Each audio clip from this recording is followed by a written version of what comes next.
যত বিনয়ী হবেন তত বরকত বেশি না কম? আর বিনয়ী আপনি হবেন না কেন?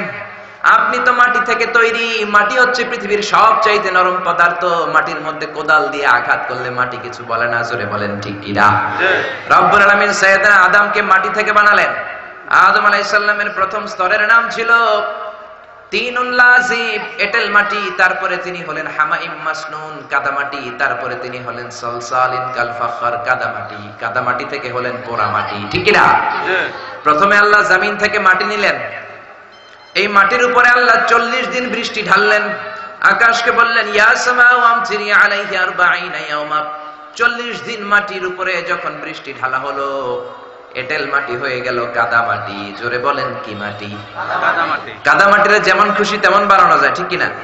আল্লাহ এবার সাইয়েদনা আদমের মূর্তি বানালেন 60 হাত লম্বা।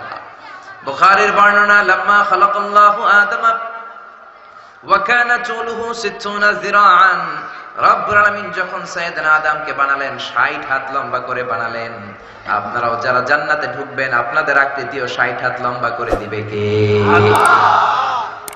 আল্লাহ এবার আদমের মূর্তি বানানোর পরে সূর্যরে বললেন ইয়া শামসু হাররিকি 40 ইয়াওমা। ও সূর্য, আদমের মূর্তির উপর, মাটির মূর্তির উপর 40 দিন রোদ দাও। 40 দিন রোদ দেওয়ার পরে মাটির আদম হয়ে গেল সলসালিন কাল ফাখর, ঠনঠনে পোড়া মাটি। পোড়া মাটির মূর্তির মধ্যে নক করলে ঠনঠন আওয়াজ আসে না নাই? আল্লাহ টোকা দিয়ে দেখলেন ঠনঠন করে। তার মানে আপনি মাটির তৈরি ভাই। কিসের তৈরি? 3টা জাত, 3 জিনিস দিয়ে তৈরি। ফেরেশতারা নূরের তৈরি, জিনের আগুনের তৈরি, মানুষ হলো মাটির তৈরি। আদমকে মাটি দিয়ে বানালো কে? তুমি মাটির আদমকে প্রথম সৃষ্টি করিয়া ঘোষণা করিয়া দিলে শ্রেষ্ঠ বলিয়া, তাই নূরের ফেরেশতা করে আদমকে সেজদা। সবার চেয়ে বেশি সম্মান দিলে মাটির আদমকে। আল্লাহু আল্লাহু তুমি জাল্লে জালালুহু, শেষ করা তো যায় না গে তোমার গুণগান। জোরে বলেন ঠিক কি না? এই জন্য মাটি থেকে আমাদেরকে বানিয়েছে কে? আল্লাহ। তো মাটির মানুষ আপনি, আপনি কেন অহংকার করেন? অহংকার করবে একজন, তিনি কে? মাটি থেকে আল্লাহ আপনারে বানালেন, আর এই মাটির ঘরে আল্লাহ আপনারে ঢুকিয়ে দিবেন। আপনার আসল ঘর বিল্ডিং এর ঘর নয়, আপনার আসল ঘর মাটির ঘর, ঠিক কিনা? একদিন মাটির ভেতরে হবে ঘরে মন আমার, কেন বাঁধো দালান ঘর রে মন আমার, কেন বাঁধো দালান ঘর, ঠিক কিনা? এই গানটার দিকে যদি চিন্তা করেন, সাইয়েদনা আদমকে আল্লাহ মাটি থেকে বানালেন। এই মাটি থেকে আপনি তৈরি, আবার মাটির ঘরে আপনি ঢুকবেন। এই কথাটা যদি দুনিয়ার কোন মানুষ চিন্তা করে, দুনিয়ার বুকে আর কোন অন্যায় কাজ তার দ্বারা সম্ভব হতে পারে না। এই বিল্ডিং আপনার আসল ঘর না মিয়া।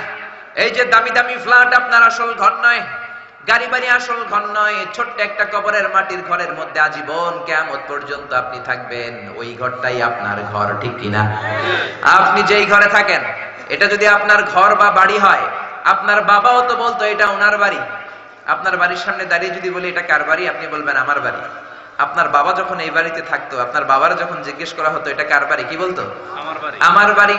আবার আপনার দাদা যখন এই ঘরটাতে ছিল, ওনারে যখন জিজ্ঞেস করা হতো উনিও বলতো আমার বাড়ি। আপনার দাদার দাদার দাদার দাদার দাদা, উনিও কি বলতো? আমার বাড়ি। আবার আপনি মরে গেলে আপনার ছেলে বলবে আমার বাড়ি। একই বাড়ি, কয়জনে কয় আমার বাড়ি, চিন্তা করছেন? এরপরে আপনার নাতি, সেও বলবে আমার বাড়ি।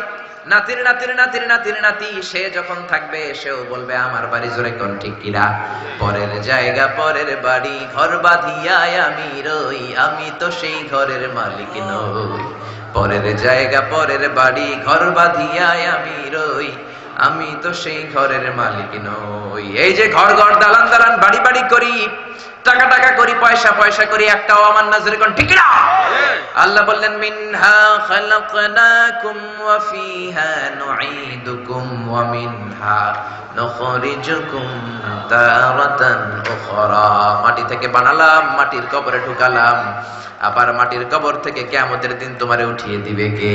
আল্লাহ। এজন্য অহংকার কেউ করতে পারে না একজন ছাড়া, তিনি কে? আল্লাহ। চিল্লায় বলেন না তিনি কে? আল্লাহ। এই জন্য নিজেকে নিজে ছোট বলেন, গোটা বিশ্বের মানুষের চোখে আপনারে বড় বানায় দিবে কে? আল্লাহ।